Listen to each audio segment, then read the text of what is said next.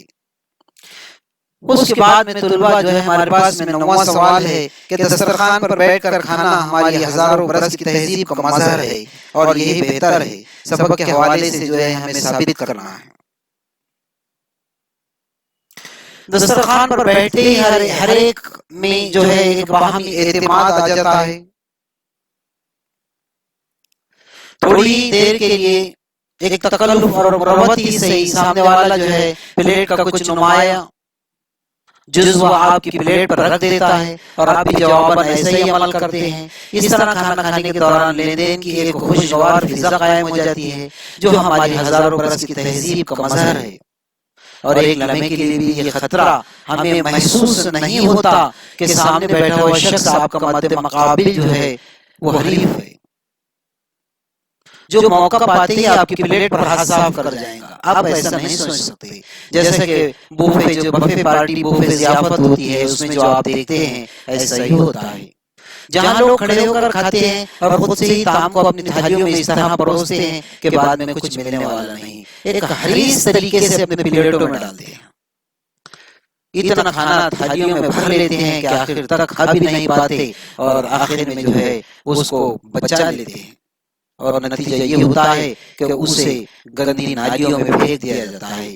اگر ہمارے سنت کے مطابق اس طریقے پر عمل کیا جائے تو وہ بچا ہوا کھانا کسی ضرورت مند کو ہم دے سکتے تھے، کسی بھوکے کے پیٹ میں جاتا تھا، لیکن ایسا نہیں ہوتا۔ تو اس طریقے سے اس 9ویں سوال کے اندر جو ہے مصنف نے یہ بات بتائی۔ اب اگلے جو سوال نمبر 10 سے سوال نمبر 19 تک کا جو بقیہ حصہ ہے تو انشاءاللہ اگلے پارٹس میں جو ہے اس کی سرگرمی حل کرنے کی کوشش کریں گے۔ اللہ حافظ۔